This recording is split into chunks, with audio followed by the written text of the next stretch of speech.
Bharat Ratna doctor Bhimrao Ambedkar को कोटि कोटि नमन। ये कार्यक्रम डॉक्टर भीमराव अंबेडकर के जीवन पर आधारित है, जहां भारत की जनता के प्रति उनके योगदानों को पूरी सजगता से चित्रित और रेखांकित करने का प्रयास है। कार्यक्रम में दिखाई गई घटनाएं लब्ध प्रतिष्ठ पुस्तकों से ली गई हैं। इस कार्यक्रम के जरिए चैनल की ओर से एक विश्वसनीय, सजग और सकारात्मक प्रयास है कि डॉक्टर बाबा साहेब भीमराव अंबेडकर के जीवन की संघर्ष यात्रा एवं गौरव गाथा पूरे आदर के साथ घर घर पहुंचे और उनके योगदानों से सभी संपूर्णता में परिचित और आह्लादित हों।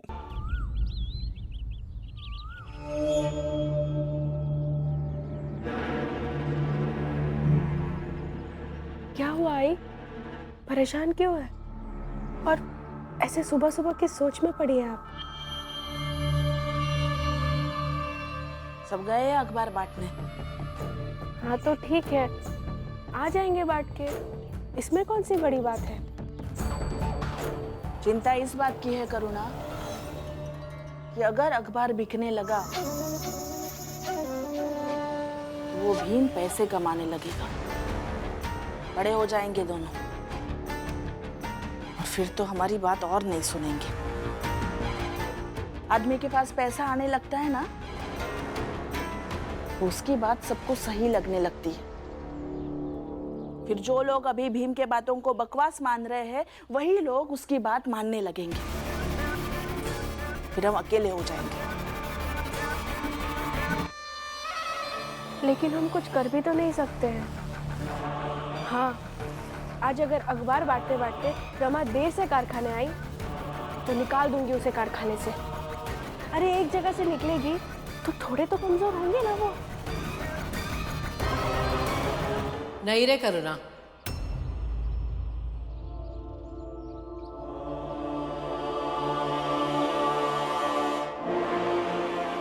करुणा, लक्ष्मी को धक्का देकर गिरा देना और उसके पैर तोड़ देना और बाकी जो लोग बच जाए उसे डरा कर रखना, बस यही सब करना ताकि भीम और रमा कभी भी आगे न बढ़ सके। लेकिन ऐसा कभी भी हो सकता है क्या? अपने मन से पूछो जरा। इसलिए जा और जाकर चाय बना। दूध नहीं है घर में।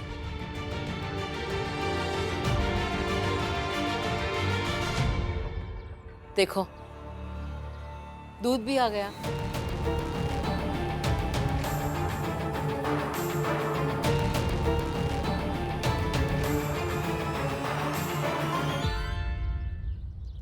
मीरा, अब आज का अखबार सबके हाथ में आ गया और सब लोग बांट रहे हैं।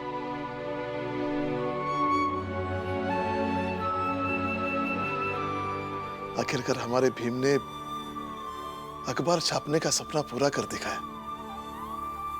करुणा, दूध लेकर अंदर जा और चाय बनाकर लेकर आ।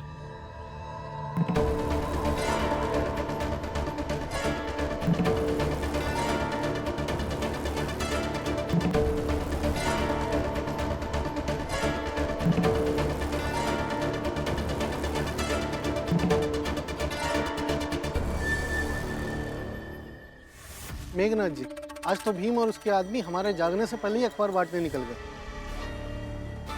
कोई बात नहीं,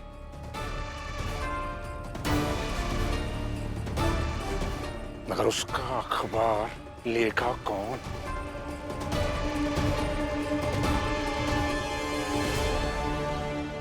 सर, ये हमारा अखबार है, आप पढ़िए इसे। ये नया अखबार है, अच्छे विचार बताता है, नई सोच रखता है। कौन सा अखबार है? यही हमने अभी अभी शुरू किया है और सिर्फ आधे आने में बेच रहे हैं। हम पहले प्रति आपको ही दे रहे हैं।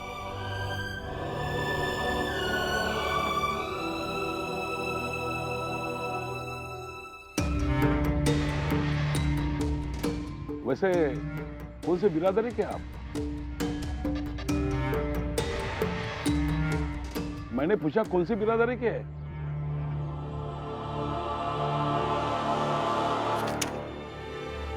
चलो निकलो यहां से। अब तुम लोग भी अखबार छापोगे? हाँ, अखबार छापोगे?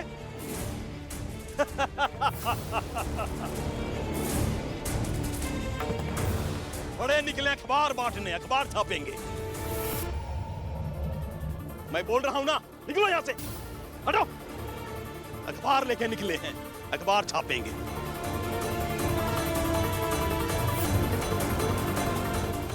तुम दोनों को शर्म नहीं आती? यहां आ गए। अब तुम लोगों का निकाला गया अखबार हम पढ़ेंगे। निकलो यहां से।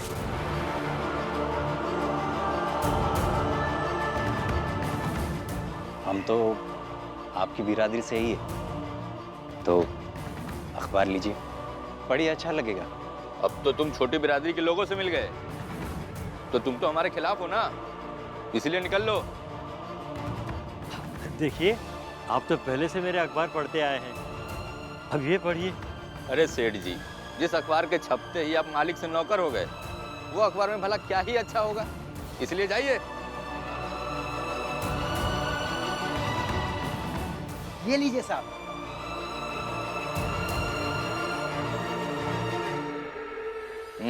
ये है हमारा अखबार, हम तो यही पढ़ेंगे। जाओ तुम लोग। अरे खड़े होके मुंह क्या देख रहे हो? बोले ना जाने के लिए, जाओ। निकलो। चलो निकलो।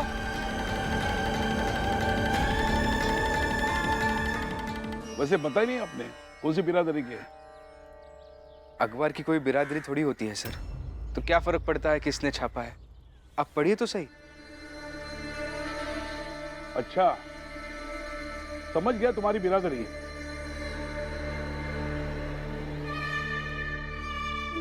अरे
ये लीजिए हमारा अखबार, मैं खुद आपके लिए लाया हूं, लीजिए।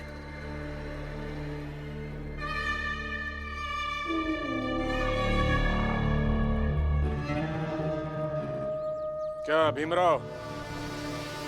ओ रमाबाई, तुम नौकरी करती हो ना, तो जाओ नौकरी करो अपनी, कहां फंसी हो इसमें? और भीमराव, तुम ना कोई और काम ढूंढ लो। क्या है ना, किसी तरह से बचा के अखबार लोगों तक पहुंचा भी दोगे ना, तो कोई पढ़ेगा नहीं।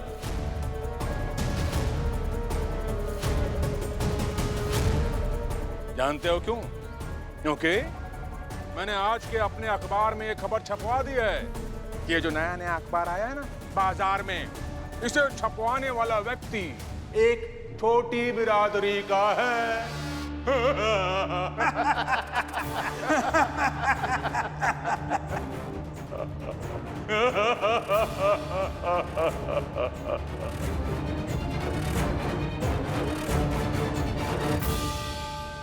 और भीमराव, एक और मजे की बात बताता हूं तुम्हें। इस पूरी दुनिया में अखबार छापने वाले तुम इकलौते व्यक्ति होगे जिसका अखबार 2 ही दिन चला।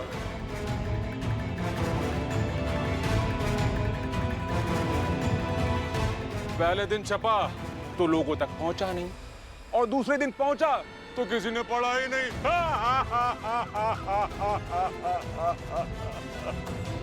और फिर कभी छपा ही नहीं। तो भीमराव और रमाबाई, अखबार की इस लड़ाई का यहीं अंत हुआ।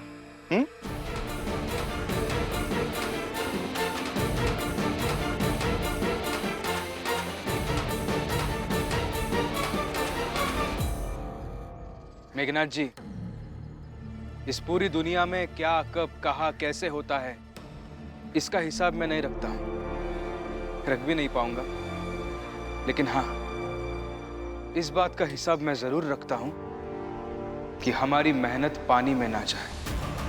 तो इस लड़ाई का अंत अभी हुआ नहीं और इतनी जल्दी होगी भी नहीं, क्योंकि इस अखबार को छापने के लिए बहुत कष्ट उठाया है, बहुत मेहनत की है। तो हम इसे मंजिल तक पहुंचा कर ही रहेंगे। और वैसे भी हमारे जीवन का संकल्प यही है, हर लड़ाई को मंजिल तक पहुंचाना। और हताश तो भीमराव आज तक कभी हुआ नहीं।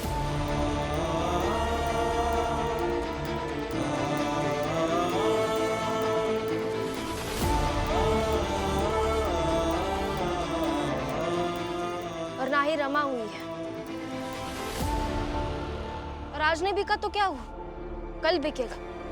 कल नहीं बिका तो परसों बिकेगा, लेकिन बिकेगा। अच्छा, तो फिर उसे खरीदेगा कौन है? देखो भीमराव, हमारी बिरादरी में से तो कोई भी ये अखबार खरीदने से रहा, और तुम्हारी बिरादरी में पढ़े लिखे लोगों की संख्या है ही कितनी, और अनपढ़ आदमी अखबार का क्या करेगा?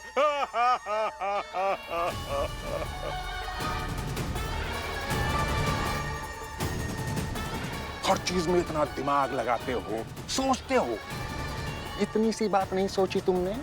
सोचना चाहिए था।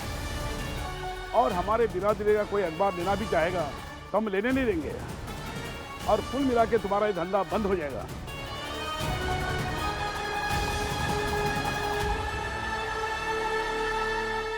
एक बात और, ये अखबार के धंधे से जितने भी लोग जुड़े हुए हैं ना, उन सब का बुरा हश्र तुम्हारे कारण हुआ है, तुम्हारे कारण। अगर सही तरीके से समझोगे ना, तब तुम्हें समझ में आएगा कि तुम्हारी जिद और तुम्हारे सपने की कीमत वो लोग चुकाएंगे। अभी भी समझा रहा हूं तुम्हें, ये अखबार छाप कर बेचने का जो भूत है तुम्हारे सर पर, उसे उतार दो, छोड़ दो ये सब। और देखना तुम, जैसे ही तुम्हारी बिरादरी का साथ इस अखबार से छूटेगा ना, अखबार चलने लगेगा। कम से कम सेठ जी के लिए, अपने मित्र शिशुपाल के लिए, या अपनी बहन श्यामला के लिए इसे छोड़ दो, और कुछ और कर लो ना।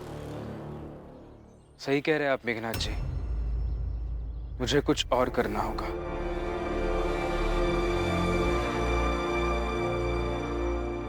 मुझे कुछ और करना होगा इस अखबार को बेचने के लिए।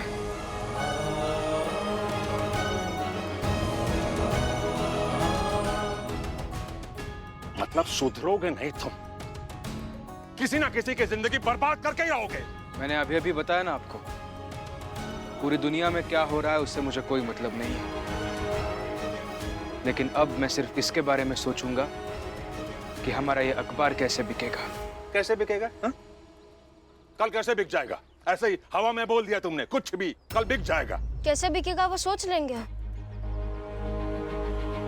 और अगर सोच लिया होगा तो वो आपको क्यों बताए?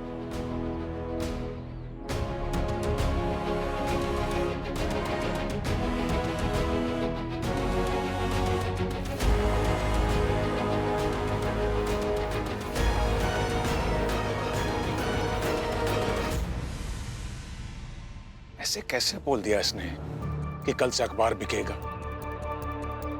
ऐसा क्या करेगा ये?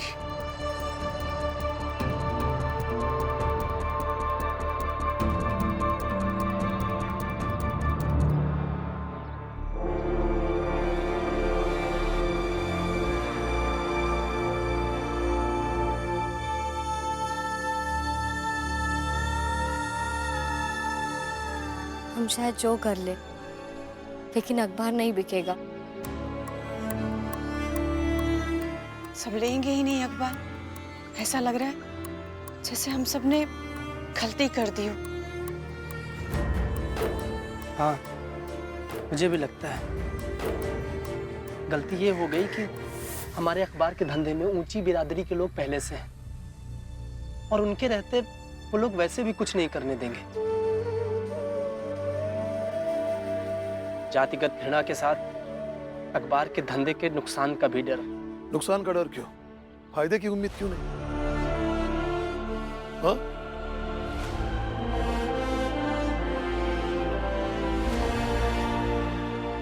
मैं एक कहानी सुना था। बंबई में एक मछुआरा रहता था। वो रोज मछली पकड़ने जाता था, लेकिन वहां उससे पहले कई मछुआरे थे, उससे भी ज्यादा अनुभवी थे, इसलिए उसे मछली नहीं मिलती थी। वो रोज हार कर मायूस होकर अपने घर आता था, अपने परिवार से दुखी होकर बातें करता था, जैसे अभी हम कर रहे हैं।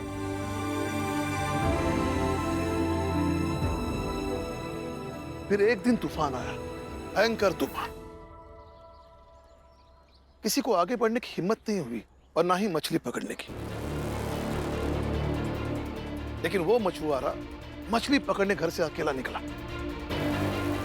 सबने उसे रोका, उसके पड़ोसी, चाहने वाले, सबने, लेकिन वो रुका नहीं। उस दिन वो बहुत सारी मछलियां पकड़कर लेकर आया। इतनी मछलियां कि पुरानी हर कोशिश है जो पूरी नहीं हुई, उनका भार खत्म हुआ।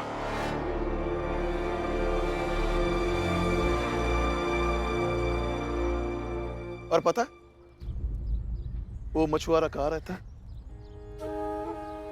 हमारे पास, बहुत ही पास। कहाँ रहता है? यही। और वो मछुआरा हमारा भीम है।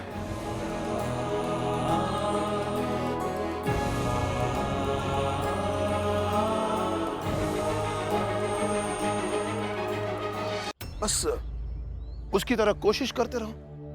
जिस वक्त तूफान आएगा और सबसे ज्यादा डर लगेगा, सब लोग डर जाएंगे, उसी समय हमारा भीम जीत जाएगा।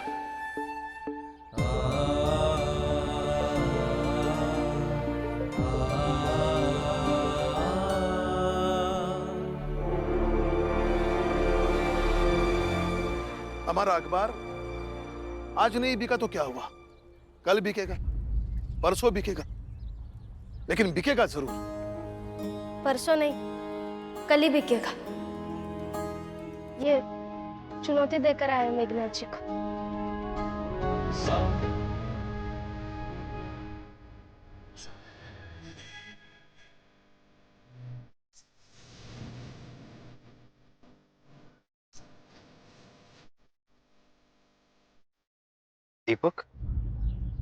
दीपक कहाँ है?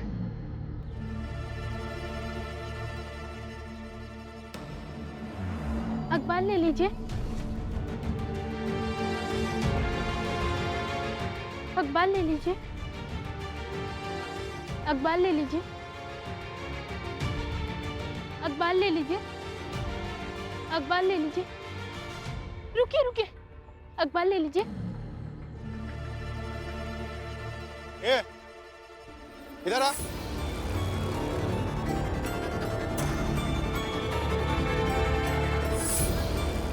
किस बिरादरी का है?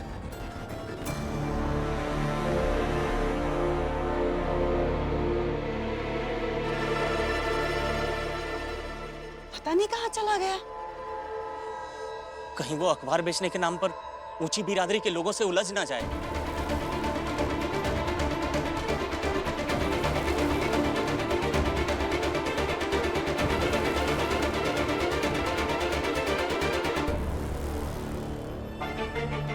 जल्दी से ढूंढते हैं। हाँ चलो चलो।